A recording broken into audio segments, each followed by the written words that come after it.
What's up? What's up? What's up? And welcome back to the Jimmy Boy Hour. I am your host, Omarcomin, and it has been a minute or two. We're back. We're back on Dwarven Holds after a brief interlude with the Orcs and Goblins that did not go well in the slightest. A little embarrassed, little beleaguered, and back in our comfort zone. We are playing in the 8-man Can't Wait to Be Wing tournament alongside a group of 7 other mercenaries that I am proud to call brothers. And we're taking on the French team in round 1. Anyone who's been to an ETC before knows that the French team are no slouches. They're definitely among the heavyweights in the world. And I know that we're in for a pretty tough one. You'll have seen the lists off the top, but just to break it down left to right, we'll go Orcs and Goblins first. We've got 20 Ferals, 20-ish Nashers, another 20 Ferals in the Ruins. I think that's 24 Nashers to their right. Behind them, you have the BSB GGI. To the right of the Nashers, you have 15 Iron Orcs, the other GGI without the BSB. Trailing them is the command unit with the General Shaman and the Goblin Shaman in with 20 Ferals. To the right of the GGI there you have another 15 Iron Orcs, 8 Spider Riders, the Forest Goblin guys, 10 Nashers, and then 21 Nashers in the backfield. My side, left to right, we've got 10 Warriors, Cannon, Grudgebuster, 16 Rangers, 10 Warriors, 10 Warriors, a Grudgebuster, 39 Warriors with the King, the BSB, the Runesmith, all in a big bus. 10 Warriors leading them, or I guess screening their advance, and then another 16 Rangers off to the far east flank, and then the 12 Miners in reserve ambushing. So we're on map, I think this is map 12, and we're playing Spoils of War with the refused flank deployment. So deployment's a bit of an interesting story. We spent a fair amount of time trying to figure out what would be optimal for this. Basically, we knew the game plan would be, essentially I'm playing a Death Star. So the Death Star has to roll up one flank and force him to meet me in the middle field. Now with 2 objectives in forests, the intention in our pregame was to immediately take the objective that is not in a forest or not in water, and then begin pushing through open fields. The very last minute, my teammates on Discord said, oh, hey, you could use that impassable to your advantage, deploy to the right of that, and you can use that to slingshot around through the flank. So I had lost the side roll and deployed first and deployed all.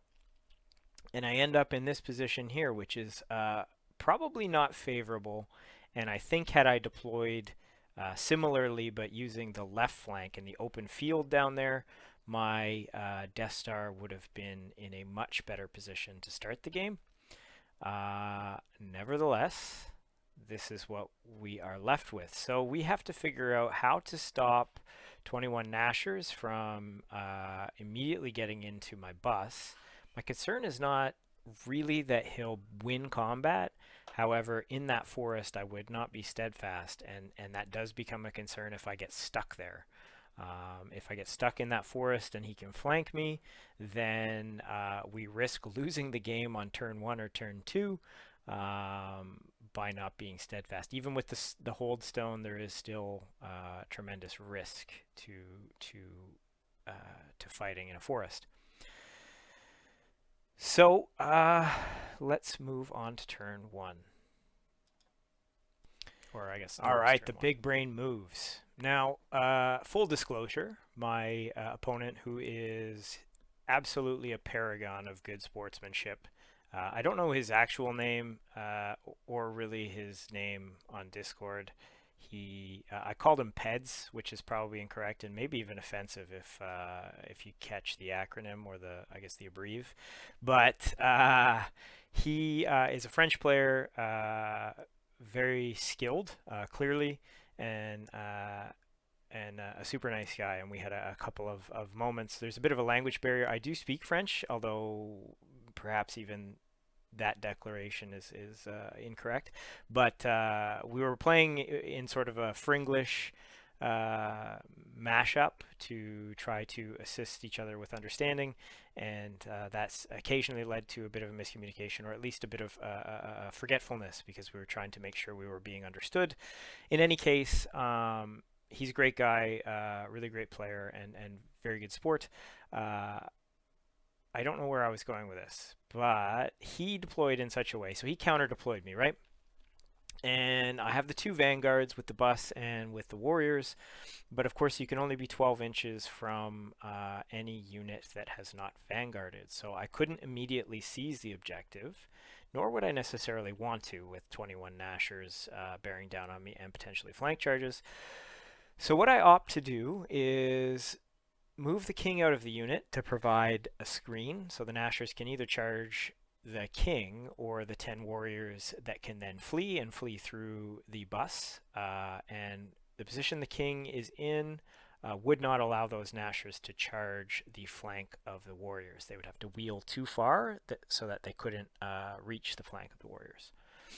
That left my rangers with a clear shooting lane on them, which even at long range, hitting on 4s and wounding on 3s, allowed them to do quite a bit of damage. I think they did 8 wounds in the very first turn. In the south of the map, you'll see I did something similar. The two warriors that were in front of the other ranger unit sort of split open to give me a shooting lane, clear shooting lane on the spider riders. And between the Grudge Buster to the right and those 16 Rangers, I managed to spike those Spider Riders. So that was a pretty good feeling. Looks like the cannon missed, and that's pretty much all we get for turn 1. So I'm feeling pretty good. In Magic, I got 2 buffs off on my bunker just in case he sends a long charge, potentially Iron Orcs and potentially the GGI, even just to slow me down. That could have been a play, but with those 2 buffs, it's a very unattractive move for him. So yeah, that's my turn 1. Oh, what I was getting at. So because of the time zone difference, we basically deployed, did vanguards 12 or 14 hours ahead of when we actually played the game. So we had a fair amount of time to assess the situation. Did the old Queen's Gambit chess team, everyone huddled around the board looking at moves kind of routine. I hope his team did the same. I doubt that they did. Maybe we're a little more artistic than they are, but this is what we came up with as a strategy to alleviate some pressure in the east flank and basically put him on his back foot. So now I potentially have eliminated or diminished the threat of those Nashers, and I can now bring in my miners very aggressively in my turn 2.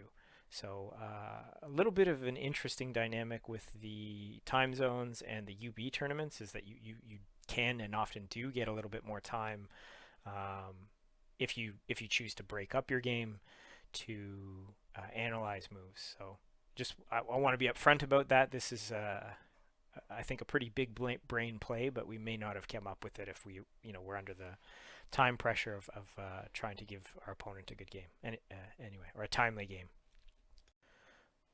All right, well, I'm a little out of practice at this, so we have jumped ahead.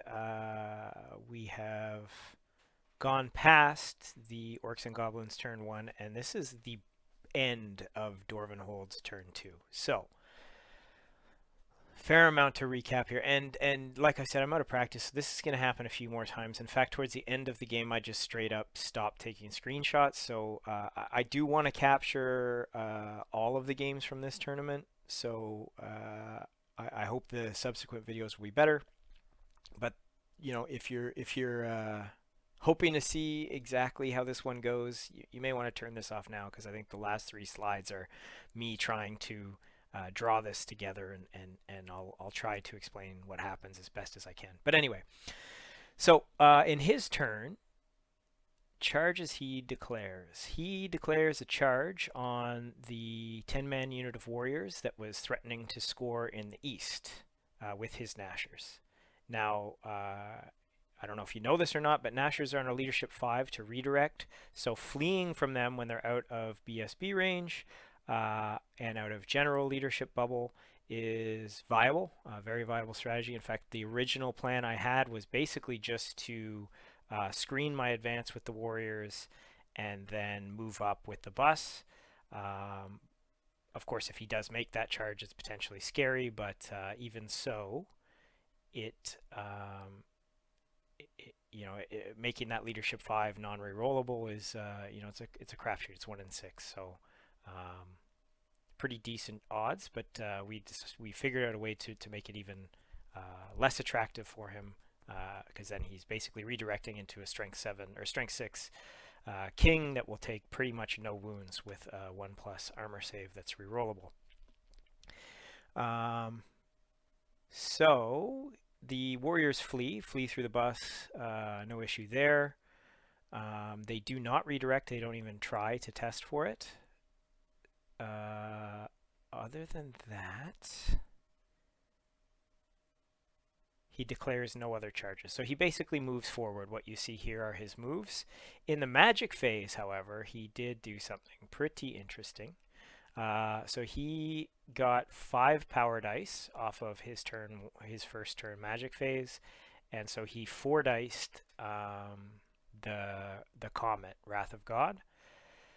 You see that with the red X marker between the Rangers and my cannon. So he 4-diced that, and I believe he rolled something pretty decent, like a 16, and then he chose to use his Staff of Power to add his 5th die in there. There was no risk of a miscast, so it's pretty never seen that before. I think that was a pretty cool way to deploy that.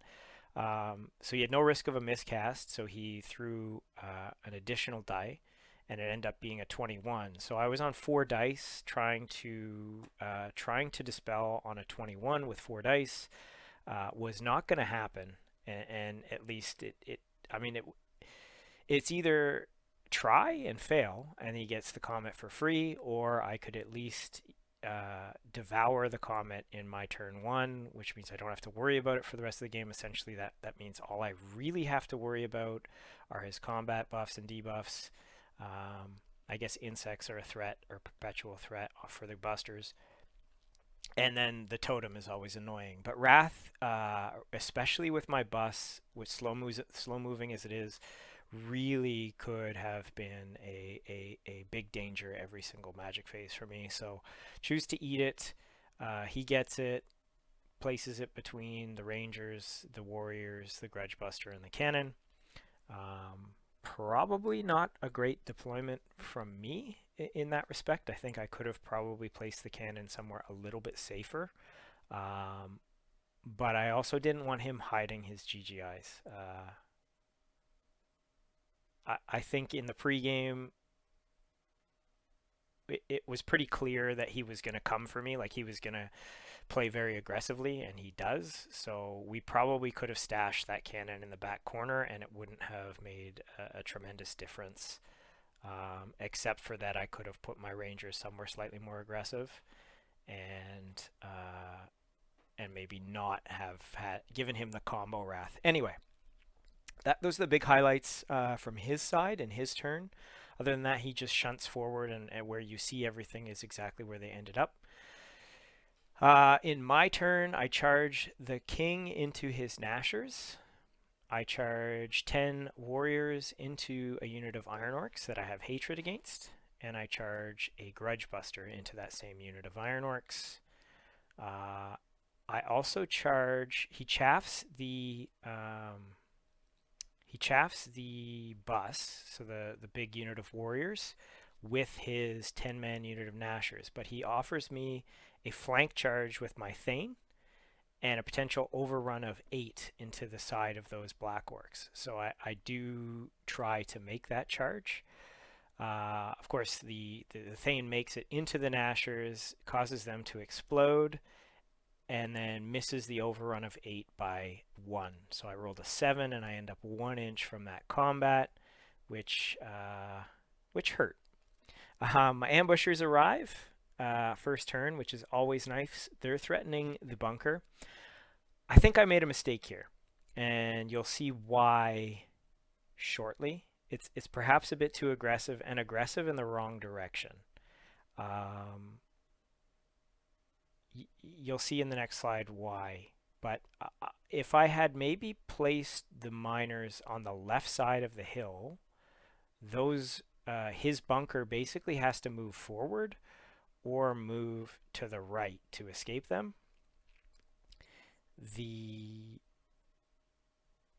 In fact, we'll just move on after I'll explain it in the next slide. So in shooting, my cannon does 4 wounds onto his leading GGI, the one that is not a BSB. It's the one in the forest. And in combat, I think I win combat here, and he sticks on a 4, which is a little bit frustrating. But we managed to do an awful lot of damage to those Black Orcs. Had the Thane made it in, we would have crushed them for sure. And then I mean, there's no risk of a charge in the subsequent turn, but my Buster could have also been threatening his bunker or something else on the map, potentially even those ferals on the far side. It would have had a lot of options, essentially, had we won this combat and been free immediately. Of course, that doesn't happen. What else is there worth talking about?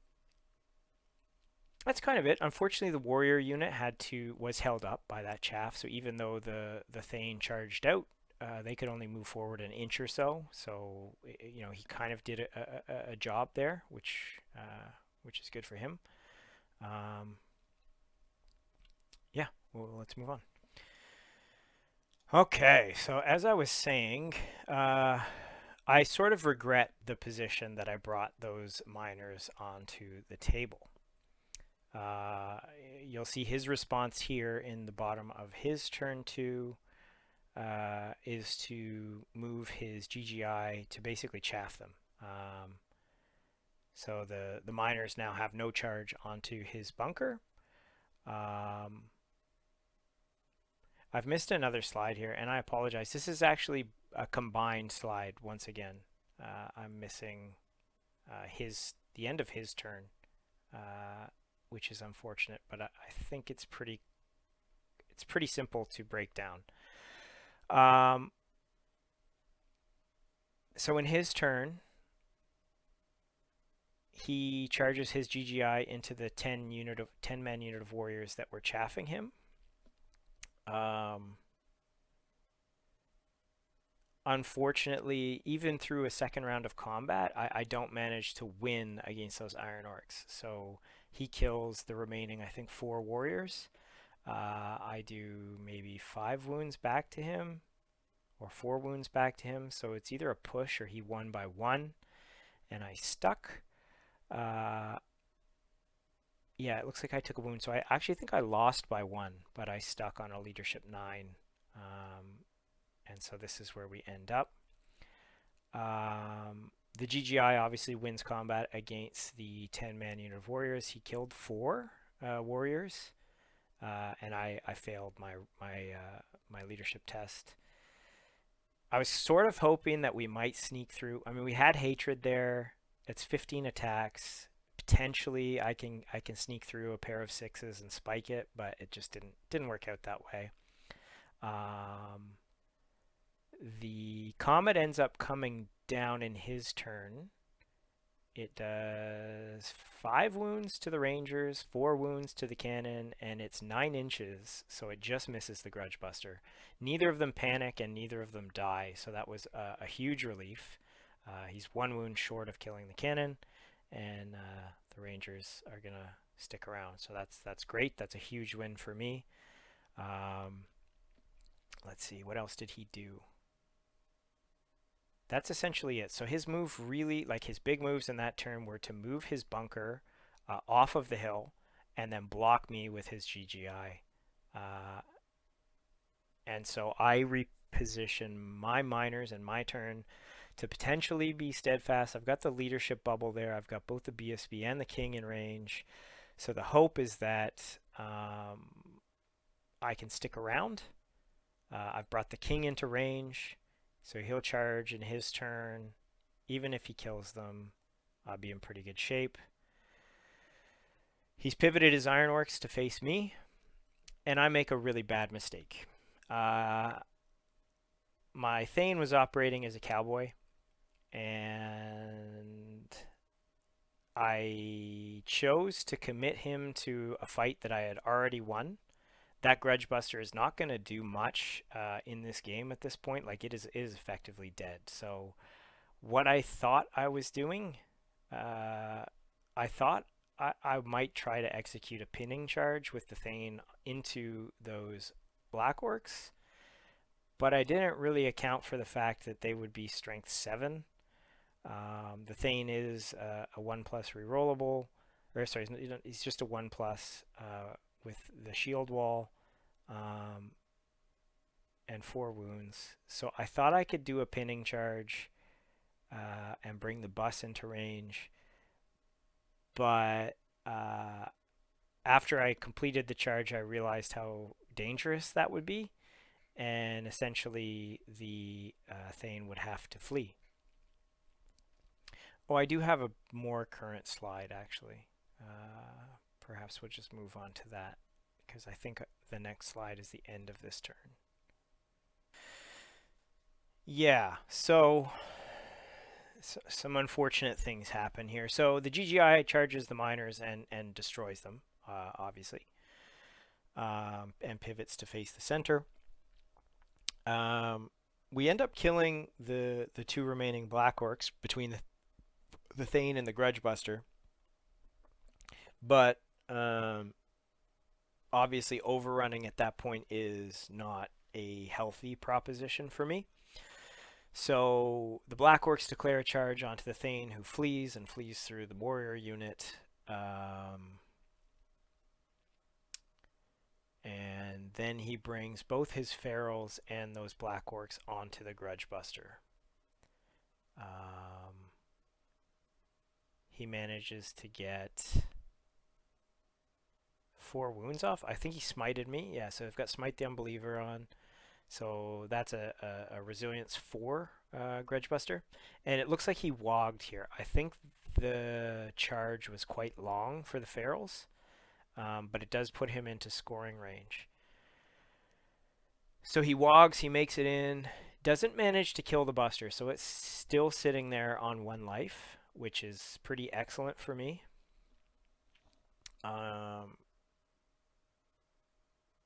And from here, the slides are going to get pretty shitty.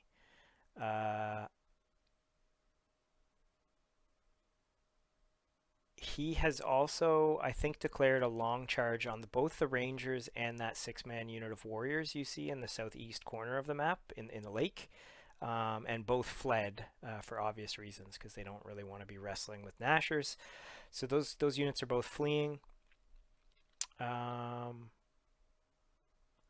And yeah, this is, I mean, you're going to see as the game progresses from here how painful that choice was to charge the BSB into that. I mean, the combat was won. The Grudge Buster is going to grind and likely do 2 more wounds and get to pivot for free. So there was no reason to commit the Thane. I could have just left him where he was, brought the warriors forward, and had him rejoin the unit. But I got excited, and yep. So you're going to see how bad this move actually ends up being for me as we move through the remaining slides, which I have to apologize for in advance, because they're sort of made up to try to give me a visual aid as we complete this game. So without screenshots that take us any further, I'm going to do my best here. So in my turn, we took a pause there. And then this is, I think, 12 hours later, we picked up at the top of turn 4, which is where we are here. And this is my choice. So I could, and in hindsight, perhaps should have sent my king after his BSB. that basically eliminates any large threats from the northern part of the map, leaving him really just his bunker as a potential threat to me. The king is also about the only thing that can really kill the BSB in combat, so the toughness 8 GGI. I would be strength 7 on the charge. It is a very short charge. I think it's 5 inches. And he's got D3 wounds. So it would be 5 attacks with hatred, D3 wounds, plus the additional 4. I mean, they're irrelevant, but 4 strength 5 attacks. So it's very likely I could have done 5 wounds to that GGI and 1 combat. There is also a possibility that he stomps me flat.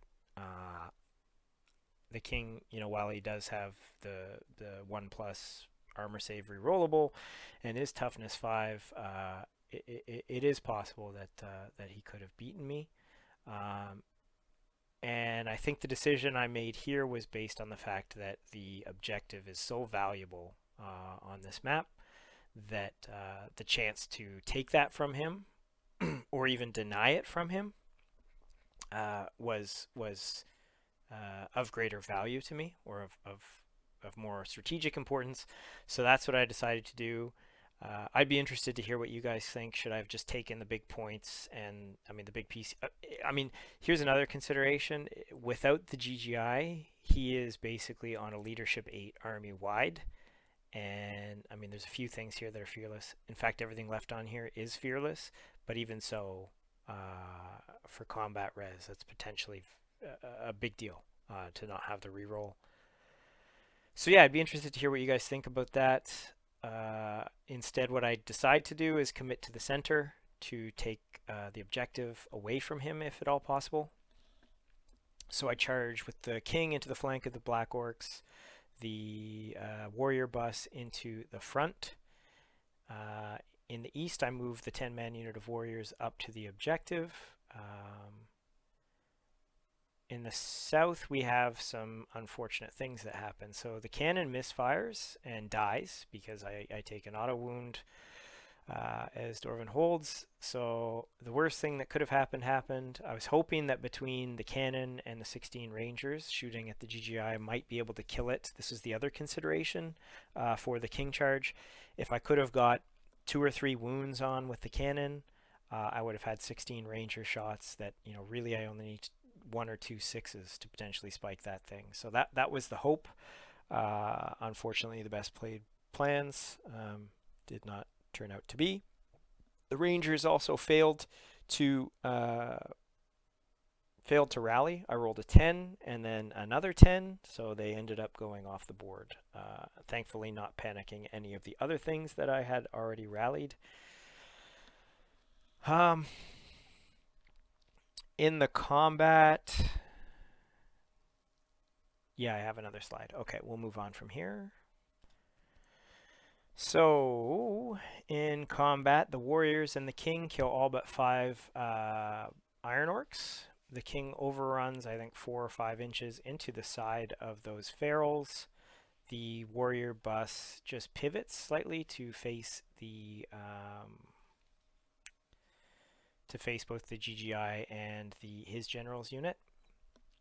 My Thane, who does rally, you'll see, is way out there in no man's land with the GGI. I think it was a 9 rerollable he would have had to make here. And this is a tough choice because with the 3 runes of lightning, it's kind of likely that I could have snuck 2 wounds on him. I think I did 3 wounds with the ranger shooting, so he's on 2 wounds here. I do have hatred. It's possible, but it's not a risk that's worth taking. His alternative charge would basically be either into the back of my king, which would cause the ferals to fail, or into the face of the warrior bus, which I think would kill him on volume. So had to flee there, didn't panic the warriors, so that was good. In the south of the map, he basically just pivots his Nashers to face me. And then we had a bit of a funny interaction here. So he charged his general's unit into my king, who has a hold stone. I think he forgot I had a hold stone. And in fact, in all of the back and forth around this turn, I forgot to activate my hold stone, so I do end up losing this combat. So he charges in, declares a challenge, which I of course accept. And again, I'll mention that we were playing this game in both English and French, going back and forth. And in the confusion, I just completely forgot to activate the hold stone. Thankfully, my opponent is a human being and understood.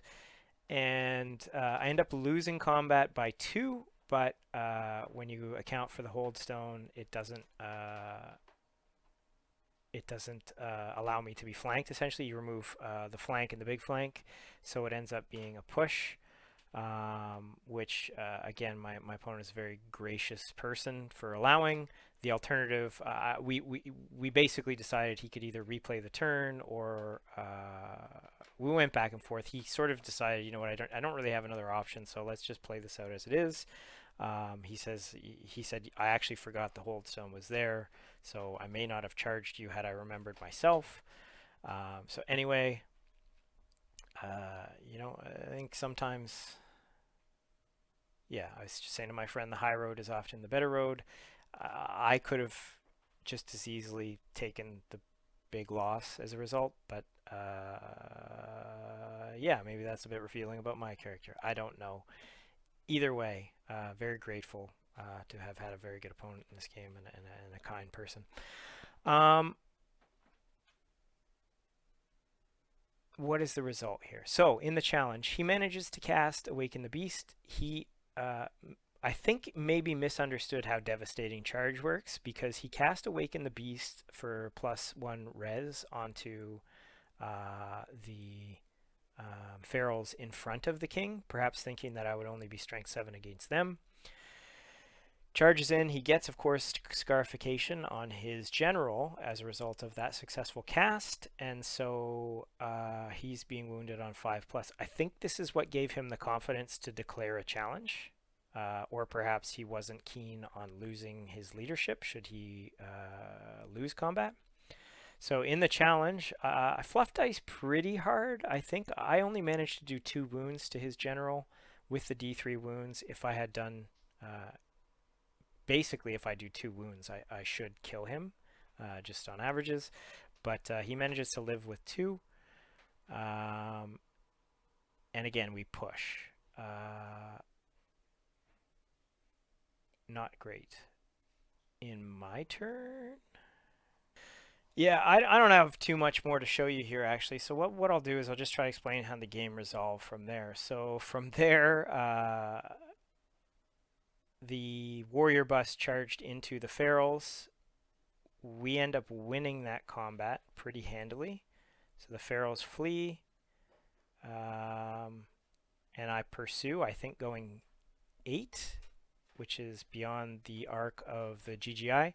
The king cannot overrun, so he's stuck in place. And I couldn't reform the warriors to score, so they overran. The Grudgebuster charged into the ferals, which is what helped us to win the combat. And then for the pursuit move, I sent the ferals south. So the Grudgebuster overran into the Nashers. My warriors pick up the objective. My opponent is a very smart player. He never picked up the objective in the center, and I kept very close eye on that. So had he done that, it's basically like passing a football, right? You can move it 3 inches.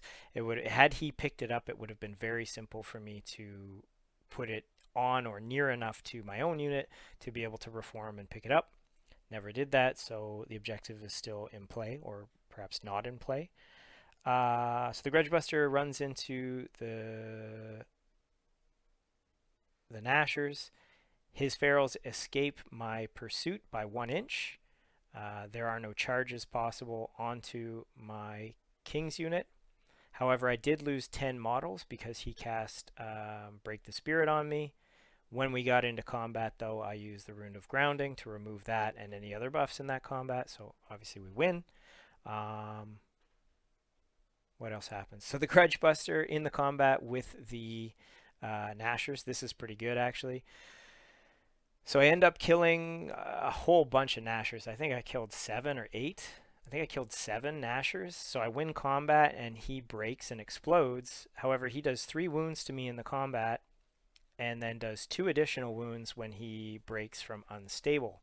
So the Grudgebuster dies, consequentially panics the king, who runs away from the GGI and is sitting in the forest, sort of clutching at his pearls. And that's basically where the game ends. He toyed with the idea of charging the king with his GGI, but obviously chose better of that. And it ends up as a 12-8 for ya boy. Lots to learn from this one. I think the biggest misplay, there's 2 main things I probably could have played better. I probably could have made much better use of my miners had I calculated the movement range of his GGI a little bit better. I probably could have put him in a position that I could not have been chaffed on, and he would have either had to sacrifice a wizard or allow the charge of those miners. They're pretty scary on the charge.